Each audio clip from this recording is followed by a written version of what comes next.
บ่จิตมีงบอ่า2,500,000แล้วก็บวกกับ50,000กีบปี2 คนพี่น้องนะ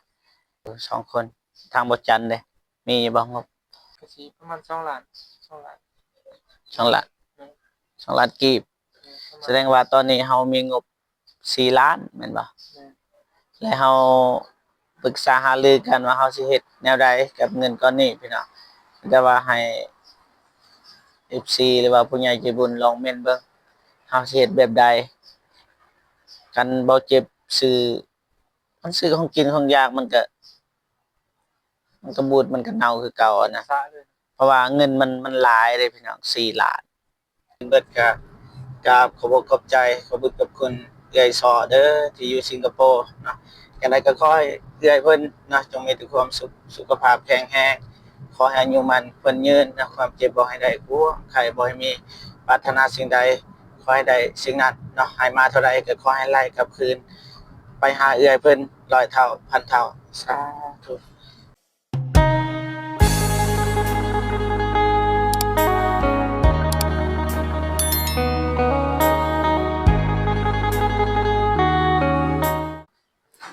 โอเคพ่อพี่น้องเนาะมื้อนี้ก็ทางเจ้าเฮา2 คนบ่เจ็บแล้วก็บ่จันเนาะมาแจ้งข่าวดีให้ FC เนาะเพราะว่าทางเฮามีงบ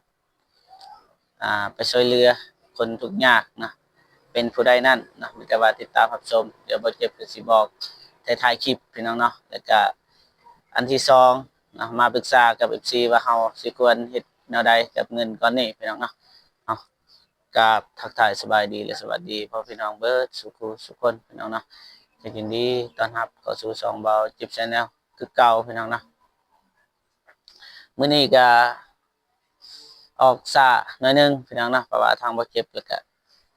บ่จานเพิ่นสิออกนำลังเพราะว่าทางอ้ายอนงแล้วก็บ่เมฆเพิ่นนำทางแล้วพี่น้องเอ้ยไปบ้านน้องพินเด็ดบ้านน้องพินเพิ่นว่าทางบ่เจ็บก็เจ็บขาแน่เพราะว่าเมื่อคืนก็นอนบ่หลับก็เลยตื่นสวยให้ทางบ่เมฆเพิ่นไปก่อนพี่น้องก็ทางบ่เจ็บแล้วก็บ่จันก็สิเดินทางนำต้นเพิ่นพี่น้องเนาะ พอดีบ่เจ็บมีงบอ่า2,500,000แล้วก็บวกกับ50,000กีบปี2 คนพี่น้องนะเพิ่นโอนเงินมาให้ซอยแม่เฒ่าผู้ที่ห้องโวยวายนั่นแหละพี่น้องเอ้ยคนดังใน TikTok บ่เจ็บแล้วก็ใน Facebook พี่น้องทางบ่เจ็บก็มีงบ2,50,000กีบเพราะว่า500,000นี่ทางเอื้อยเพิ่นให้ทางบ่เจ็บเติมน้ำมันแหละก็เลยทางบ่เจ็บก็เติมน้ำมันเหลืออยู่2,50,000แต่ว่าให้พ่อพี่น้องอ่าเม้นมาเบิ่งว่าเฮาควรซื้ออิหยัง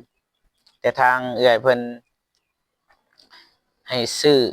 ของกินของใช้เพราะว่าทางเครื่องนุ่งนี้เอื้อยเพิ่นบอกให้ฝากที่อยู่แล้วสิฝากเครื่องมาให้เพราะว่าทางบ่เจ็บก็มีอยู่2 คนทางบ่จันเด้มีบ่งบมีซอยแม่เฒ่าเพิ่นบอกได้บ่ฮะบอกได้บ่ก็สิประมาณ2 ล้าน2 ล้าน2 ล้านแม่น2 ล้านกีบประแสมาณดงว่าตอนนี้เฮามีงบ4 ล้านแม่นบ่แม่นและเฮาปรึกษาหารือกันว่าเฮาสิเฮ็ดแนวใดกับเงินก้อนนี้พี่น้องแต่ว่าให้ FC หรือว่าผู้ใหญ่ใจบุญลองเม่นเบิ่งเฮาสิเฮ็ดแบบใดกันบ่เจ็บซื้อมันซื้อของกินของอยากมันก็บูดมันก็เน่าคือเก่าอะนะสะเลยเพราะว่าเงินมันหลายเด้พี่น้อง4 ล้าน4,50,000กีบมันหลายพี่น้องหรือว่าเฮาซื้อเสื้อซื้อผ้าห่มให้เพิ่นบ่แต่เพิ่นก็มีอยู่แม่นเฮาบ่ฮู้ มันเฮาก็อยากเคลียร์ก่อนคันเคลียร์ได้เคลียร์บนเคลียร์พื้นที่ก่อนแหม่มันแต่สิไปหาผู้ใหญ่เพิ่นมื้อนี้มาแจ้งพี่น้องมื้ออื่นสิเดินทางไปเพราะว่าเฮาอยากอ่านคอมเมนต์ของผู้ใหญ่ใจบุญนั่นแหละเฮาสิเฮ็ดแบบใดเงินก้อนนั้นหรือว่าเฮาสิเคลียร์ตอนนั้นให้มันเบิดบ่บาง FC ก็เม้นว่าให้เฮ็ดเขื่อนน้อยๆให้เพิ่นอันน่ะแต่ว่าทางบ่เจ็บแล้วก็ทีมงานคิดว่า เขื่อนมันมีอยู่แล้วหั้นนะ เนี่ย แล้วเฮาสิเฮ็ดแนวใดให้มันสะอาดกว่าเก่าแล้วก็เป็นตาอยู่หั้นนะบ่คือช่วงที่เฮาไปนี่ป๊าบ่จักนอนบ่จักนั้นมันเหม็นเบิดนะมันเน่าไปเบิดนะเครื่องของอีหยังเหลือแต่ขนมมันบ่เน่าเขากินเขาใส่เน่าเบิดพี่น้องก็เป็นจังซั่นนะพี่น้องมาแจ้ง FC อ่าควรเฮ็ดแบบใดส่วนเบาจันทร์นี่คิดว่าเฮ็ดแบบใด สำหรับเฮานี่คิดว่าสิได้ไปถามพ่อบ้านก่อนถามพ่อบ้านก่อนในการที่จะเข้ามาช่วยเหลือนี่เฮ็ดแบบใดบางทีเขามีคำแนะนำนะเพราะว่าเขาคุ้นพื้นที่เขาอาจจะรู้ดีกว่าเฮานะคิดว่าตรงนั้นไปถามพยาบาลก่อน นั่นแหละและให้ถ้าเพิ่นอนุญาตเนาะ แม่นเพิ่นสิอนุญาต ที่จริงแล้วมันก็ถามว่าอนุญาตสิบ่ก็แน่นอนอนุญาตแน่นอนแต่ว่าเฮาสิเฮ็ดแนวใดเฮาสิกล่อมแม่เพิ่นแนวใดเฮาสิได้อนามัยเพราะว่าแม่เพิ่นคือมื้อนั้นนี่ทางทีมงานเฮาเขาอนามัยแหละพี่น้องอนามัยเพราะว่ามันเหม็นแฮงนะมันก็หกแฮงมีหนูมีนอนอีหยังหั้นนะแต่ว่าแม่เพิ่นว่าบ่ให้อนามัยแล้วเฮาต้องหาวิธีนี่อนามัยให้แม่เพิ่น เพราะว่าเราตั้งใจอยากซอยนะถ้าว่าซ้ำผ่านไปผ่านมาก็แม่นอ่ะแม่เพิ่นสิอยู่แนวใดก็อยู่แต่ว่าณตอนนี้นี่เราตั้งใจว่าเราอยาก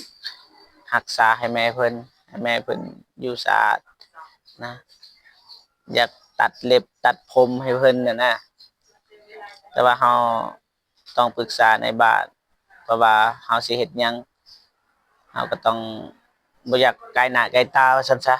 อ่า มีปัญหาภายหลังมาเราก็มีข้ออ้างอันที่เราผ่านในบ้านในเบาะเขามา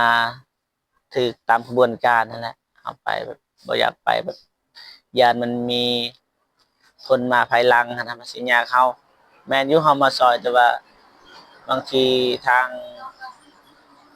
FC หรือว่าคนอื่นบ่พอใจเฮาอะนะเขาสิโจมตีนำหลังได้ถ้าเฮาผ่านนี่ก็ให้ในบ้านเพิ่นก็มาเบิ่งนำกันนะมาซอยนำกันอาจสิดีกว่าตามบ่เจ็บคิดว่า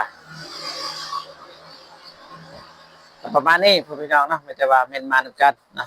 เว้ายาวมันก็สิยาวสิยืดเนาะแล้วก็บ่เจ็บก็สิแจ้งอ่าว่าผู้ใดซอยแหน่พี่น้องเนาะ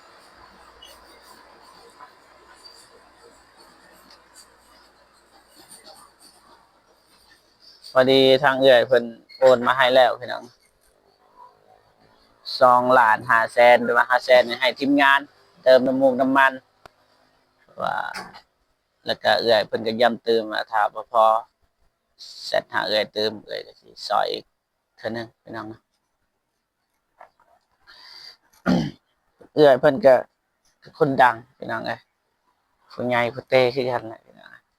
เอื้อยซอน้ำอยู่สิงคโปร์พี่น้องเดี๋ยวพอเจ็บสิเอาเฟซให้พี่น้องเบิ่งเอ้านี่เราอยู่สิงคโปร์พี่น้อง ดี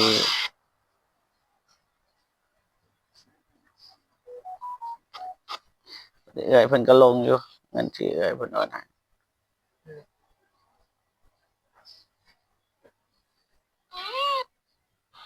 นะ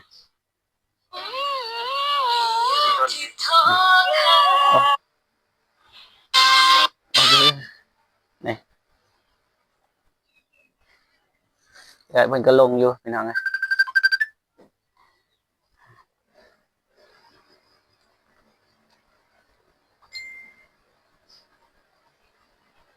โอนสวยแม่ตู้2,500,000 2,500,000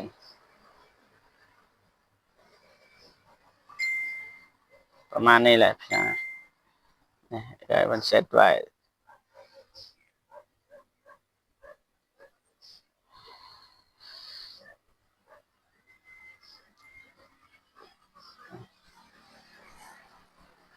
พี่น้องเนาะ เอื้อยโอนไป2,500,000เด้อให้น้อง500,000แล้วก็ให้แม่ตู้2,000,000มีหยังบ่พอก็บอกเอื้อยเพิ่นว่าพี่น้องเนาะ เอื้อยซอนำอยู่สิงคโปร์พี่น้องนะก็ประมาณนี้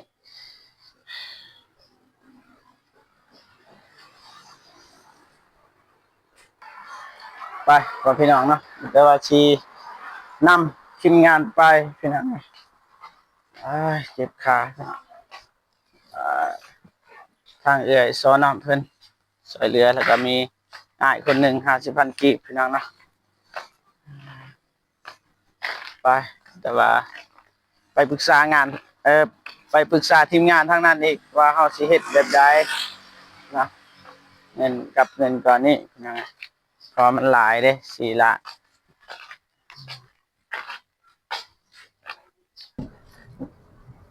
ไปพี่น้องเดินทางต่อ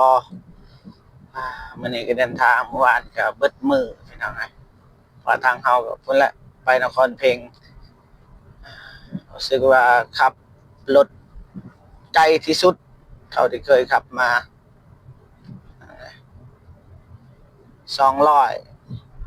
200 กิโลพุ่นแต่นี่ฮอดนครเพ็งทักทายตำรวจหมู่สมัยเรียนนั่นน่ะเขาอันใดดีเบิดเหลือแต่เฮามีแต่จังซั่นแหละพี่น้องเอ้ยแต่ว่าอ่า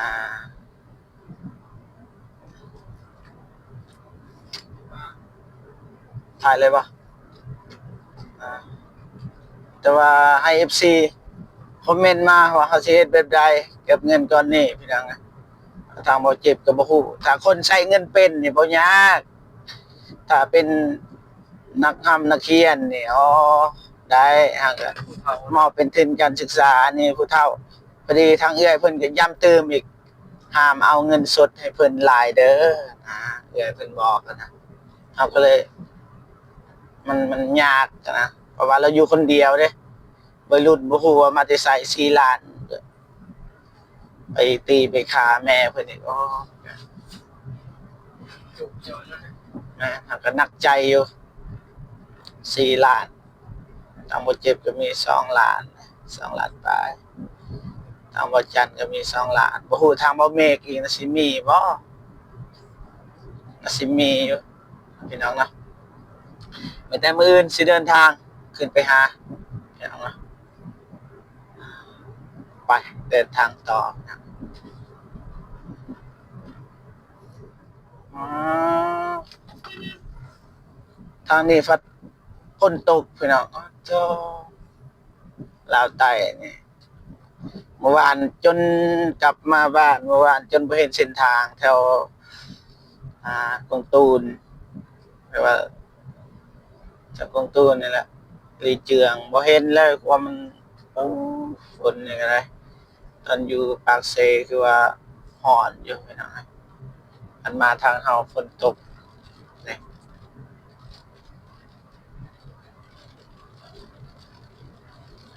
ไปพี่น้องเดินทางต่อชมเที่ยวทัศน์ธรรมชาติทางลาวใต้จังซี่ฝนตก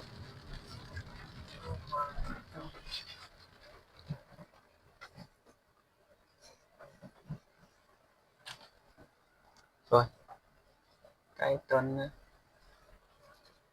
คนมาเข้ามา คนเฮาก็ยังดีอยู่พี่น้องมีรถจังหวะเฮาสิเป็นหนี้เฮาก็ยังมีรถขี่ไว้ซั่นซะบ่เปียกบ่ร้อนก็สบายแน่ๆพี่น้อง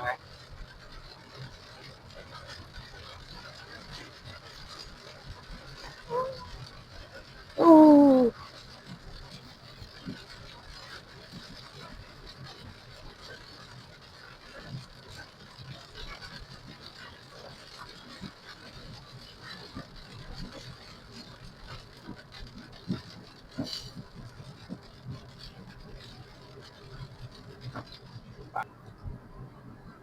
โอเคเพื่อนพี่น้องนะทางบ่เจ็บก็สิจบคลิปก่อนเนาะก่อนอื่นเบิดก็กราบขอบอกขอบใจขอบคุณกับคุณเอื้อยซอเด้อที่อยู่สิงคโปร์เนาะจังไดก็ขอให้เอื้อยเพิ่นนะจงมีแต่ความสุขสุขภาพแข็งแรงขอให้อายุมันเพิ่นยืนนะความเจ็บบ่ให้ได้กลัวไข้บ่ให้มีปรารถนาสิ่งใดข ขอให้ได้สิ่งนั้นเนาะให้มาเท่าใดก็ขอให้ไล่กลับคืนไปหาเอื้อยเพิ่น100เท่าพันเท่าสาธุเจอกันคลิปหน้าพี่น้องนะสำหรับคลิปนี้สบายดีเด้อไปก่อนพี่น้องนะไปไปบายประมาณนี้แหละเราไต่พี่น้องไงบ่ต้องเปิดแอร์ เย็นเจี๊ยบ เย็น ท้องฟ้าสดใส ฟ้าหลังฝนสวยงามเสมอพี่น้องไง งามแบบนี้เลย เราไต่พี่น้องเนาะบ่ฮู้ว่าทางต่างประเทศหรือว่าทางฝั่งไทยเป็นแบบใดคอมเมนต์มาพี่น้องไงเจ็บสิเข้าไปอ่านไปบ๊ายบายเด้อพี่น้องนะ